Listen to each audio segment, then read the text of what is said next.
Their faces still haunt us from our paper and cyber pages, even as the days turn into weeks since that awful night at the movies.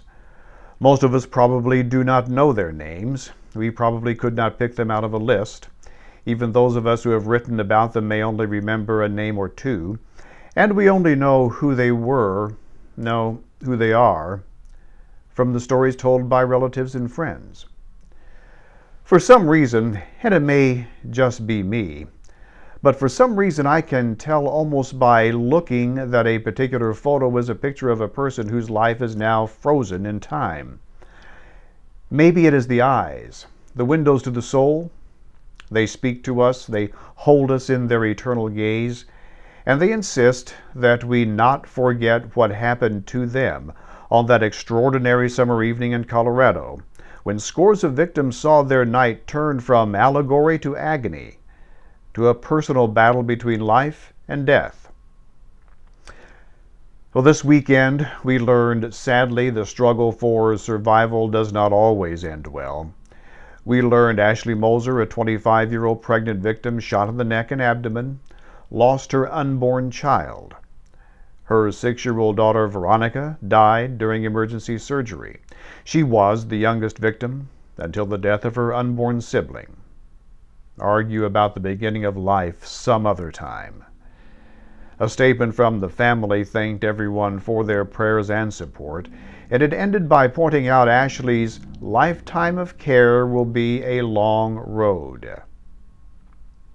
All of those who survived their wounds face huge medical bills. Many, like Ashley, will have more medical expenses in the recovery years ahead. Like Petra Anderson, who was shot in the head.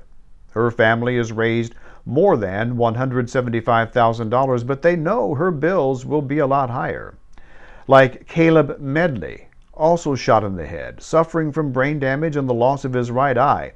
He is in critical condition in a medically induced coma. His family has raised about half of the $500,000 they say they will need just to cover his hospital stay. And that amount does not include the cost for the birth of his son, born a few days after the shooting in the same hospital where he is recovering. Another extraordinary event. The Medleys do not have medical insurance. No one knows for sure how many victims have no coverage, but there is a good chance many do not. A healthcare advocacy group, the Colorado Trust, figures almost 1.5 million Coloradans have no or inadequate coverage. That is nearly 1/3 of the people who live in the state. And the highest uninsured rate, according to the group, is for those between the ages of 18 and 34, the age of folks most likely to attend a midnight showing of a summer blockbuster. Well, some of the victims might qualify for emergency Medicaid assistance. There also is a chance some victims could get help from a state program for people injured during crimes. Children's Hospital Colorado will use donations to cover the expenses of the uninsured victims it treated. Health One will cap or eliminate expenses at its 2 hospitals that treated victims. Denver Health Medical Center and University of Colorado Hospital have not said what they will do. They already provide millions in free health care, an amount that came to around $750 million in 2011. Private donations and contributions from Warner Brothers, the studio that released The Dark Knight Rises, have brought in almost $2 million for the victims. Some or all may go for medical bills. In the days following the shooting, some of the regulars down at Sparky's Diner pointed out Colorado taxpayers already shell out tens of millions to cover the cost to treat everything from minor ailments to organ transplants for illegal aliens. If those hospitals write off the cost to treat the victims of Aurora, so the reasoning went, they will have to cover the cost to treat any illegal alien that walks in the door or face charges of discrimination.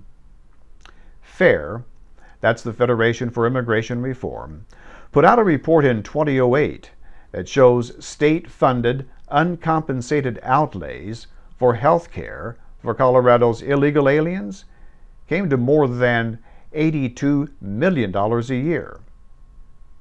Now, no one disagreed that uncompensated care for illegal aliens is a big problem for Colorado and for border states like Texas. But there was no anger in the comment, just a statement of fact.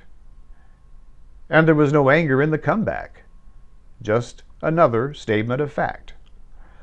We are a big country with a big heart, someone said, adding that extraordinary circumstances require extraordinary responses.